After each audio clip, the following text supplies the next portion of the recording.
So our students are basically able to have very good career prospects both in the private sector as well as the not-for-profit sector.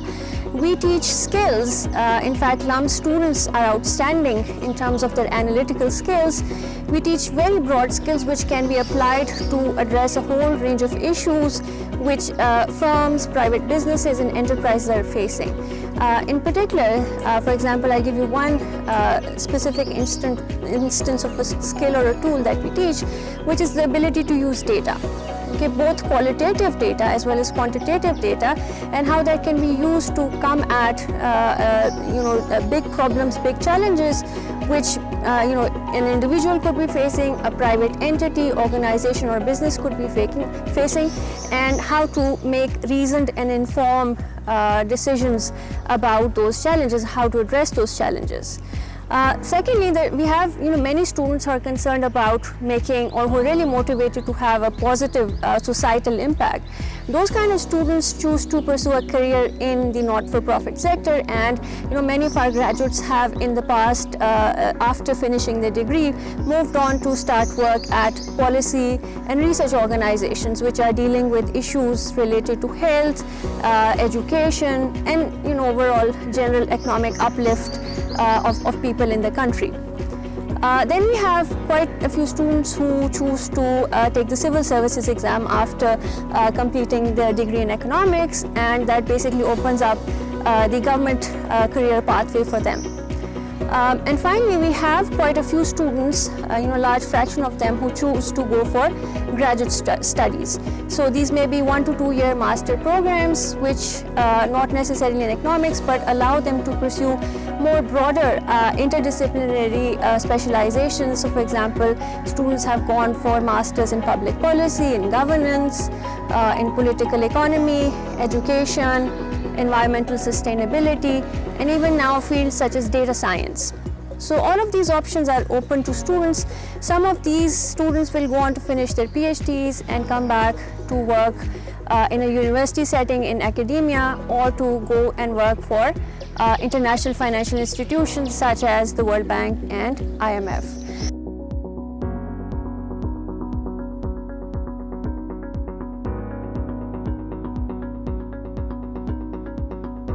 Well, first and foremost, obviously these two things are relatively speaking close, but a major in economics only makes sense, in my opinion, if you are clear that you want to pursue economics at the master's level, or even perhaps at the PhD level, that is, that you want to be an economist. If you want to have a broad idea of how the economy works and how it relates to politics and how it relates to governance, etc., but you're not necessarily looking to go into too much detail, then economics with politics is arguably a better degree, because it examines how economics and politics work together.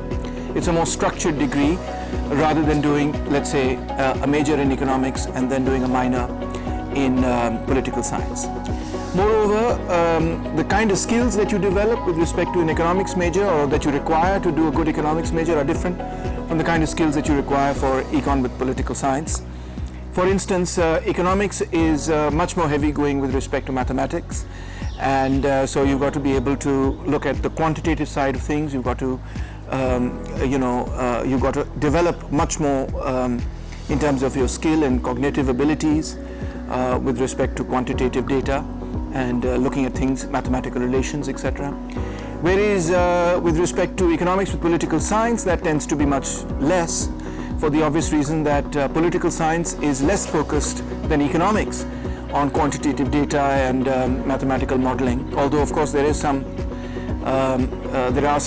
aspects of political science where quantitative data is examined.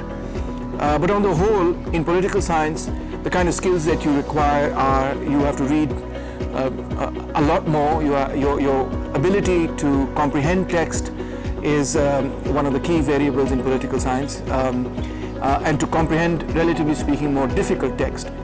And also, last but certainly not least, is your ability to write well.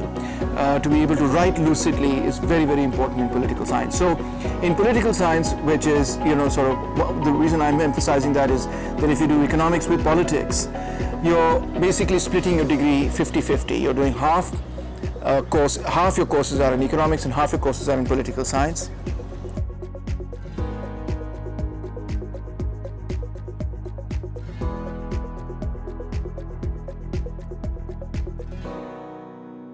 So you actually don't need to have a background in whatever degree you want to take. So for example, you don't necessarily need to have done economics A-level to take a degree in economics, or ever to have studied history before to take a degree in history.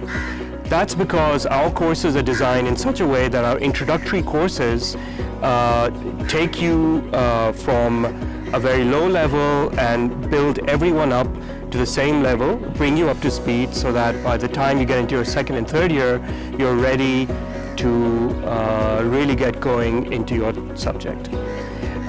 Now, of course, if you have some sort of background in your subject, that really helps, without doubt, but it's not necessary.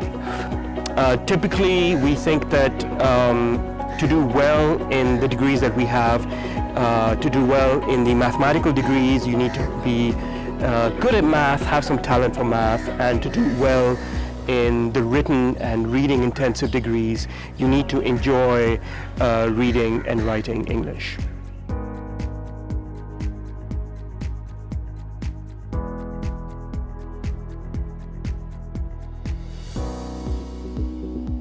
Now, in our school in particular, the attendance requirement is not, most courses don't have a mandatory attendance requirement. It really depends on instructor preference. It also depends on the kind of course that you've chosen to take. Some courses that are more discussion based tend to have attendance policies. And by that I mean that attendance is made a component of the grade. And the weight that is assigned to attendance tends to vary from instructor to instructor. When it comes to this attendance component, it's not necessarily that you have to come to class and attend the class. You may also be required to participate in class, in which case, what are the kind of questions you're asking, how often you're speaking, these are all things that matter. Regardless of whether or not attendance is mandatory in a course, I would strongly recommend that you attend all your classes. I serve, all of us at LUMS serve as advisors to students, and particularly we advise students who are having or facing academic difficulties. And in the majority of cases, students who come to me who are facing some sort of difficulties face those difficulties because they have not been attending classes. Inevitably, students who in their second or third years find that they are on academic probation are those students who, in particularly their first year, decided that they could get by not attending class and not keeping up with their course readings and course requirements. So please attend all your classes. I know that with the online semester, attendance is going to be slightly different now. You will have live classes, you will also have lecture recordings that you may be required to look at. When it comes to these, again, there will be a lot of students will think that it's okay to not stick to the schedule that the university gives you, where we'll be telling you at what time during the day you should be looking at your lectures. So students will think that it's okay to let these lectures pile up. That is not a good idea. Attend these lectures, keep up with the schedule that the university has made for you, keep up with your readings. It'll just make it easier for you when your quizzes come around and your exams come around.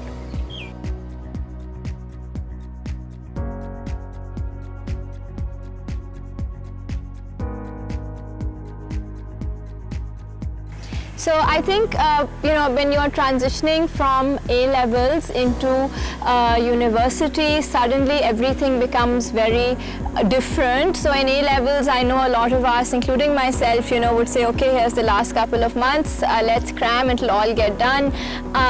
But I think that in university you have to remember to work consistently. In the humanities in particular, you have to read regularly. So you don't show up to class without having done readings. Don't show up to class thinking that, oh, the professor is going to tell you everything, and that, you know, once you take notes, you'll actually understand the entire course. You know, so remember that you have to work, I would say, at least 8 hours a course per week. So if any, you know, so if example you have, I don't know, a course in anthropology or a course in comparative literature, my suggestion is you're spending 8 hours a week outside of the classroom on that, okay? And those 8 hours may involve reading very carefully. So when you read, you know, you want to be underlining things that you think are important. You want to be maybe taking notes separately, and, you know, you want to be doing a lot of different things that are helping your brain connect with the material, and that will help you connect with the material further when the professor talks about it in class. And at the same time, you'll also have papers to write. So, you know, so you'll also, some of those hours will go into those paper writing, which again is very different from answering an exam on the spot like you're used to. So my sense is, you know, prepare yourself for a lot of serious work for an extended period of time. So this is no longer, but remember, the semester is only, you know, 14 weeks, unlike A-levels or O-levels, which are 3 years or 2 years long. So, you know, so it's 14 weeks of intense work, and then a little break, and then, you know, back to those 14 weeks.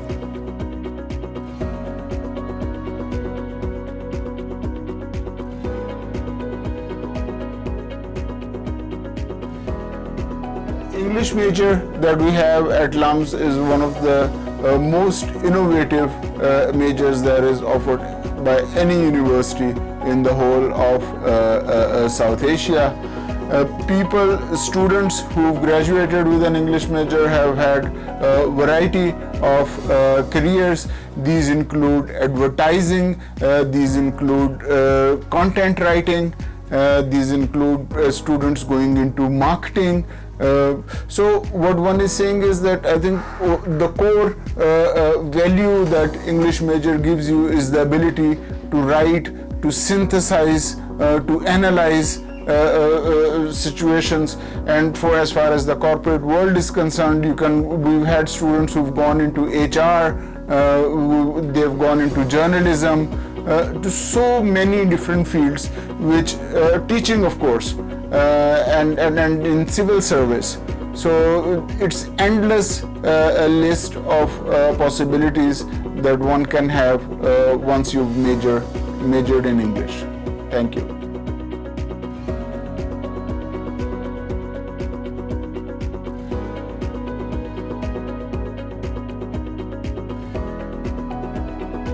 Before I come to the subject, let me make one point.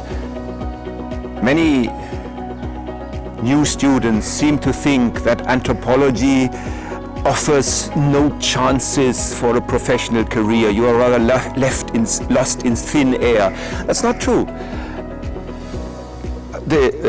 Our graduates seem to have no difficulties, not more difficulties than anybody else, not any other graduate from LUMS to find places even in the corporate sector.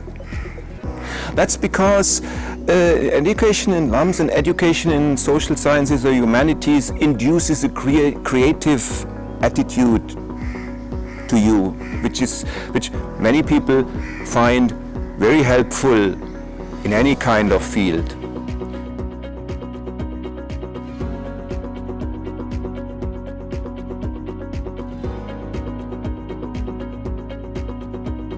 We're very excited to announce the introduction of the Gender and Sexuality Studies minor this year. This is the first year that we're going to be offering the minor.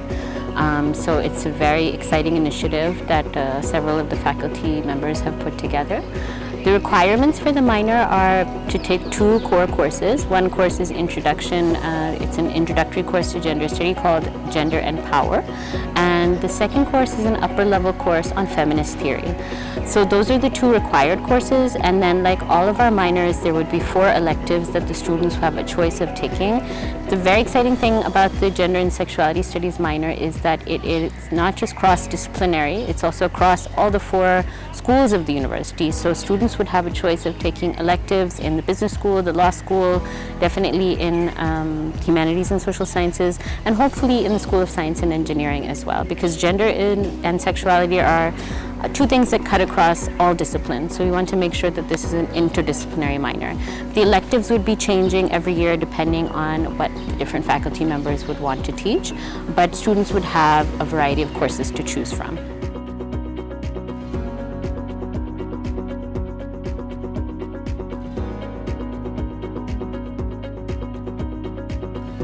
If you are interested in learning more about social beings, about the different structures that shape our identities, about the sheer diversity of the human experience, then you have joined the right program. Sociology and anthropology majors are required to take certain core courses that range from introduction to the discipline to qualitative and quantitative research methods to an overview of sociological and anthropological classical theory. You also have the option of choosing from a range of electives that include subjects such as gender and power, to deviance, to an anthropology of art, to sociology of education and comparative and international education, which are the subjects that I teach. And these are just to name a few. So welcome to the program, and I hope to see many of you in our courses and in our classes.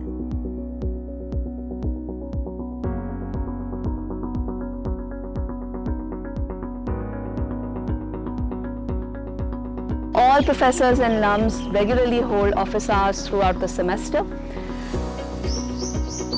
Once you physically come back on campus, you have information on where these offices are located, what time you can meet these professors. Your first point of information for any course is always the course outline for that course.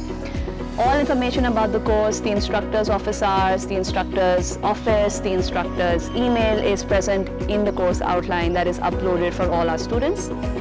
If you don't have access to the course outline and you want to meet a particular professor, most professors post their office hours outside of their office, so on their doors. You can also talk to the department secretary of the professor's department and get information on where the office is located.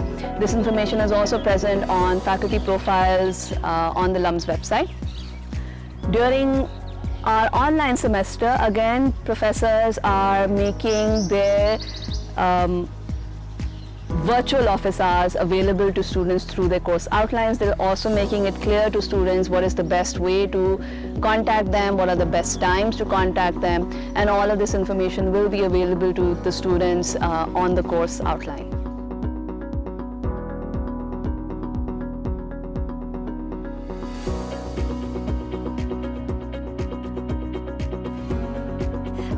My sense is that we do have to err on the side of caution, and we will probably and sadly have to have an entirely online semester. I don't think anybody's happy about it. None of the faculty members are either. But we do understand that this is an important precaution that we have to take. And we'd urge you really to be patient. Remember, we're all in this together, and remember that thousands of freshmen across the world are in this with you.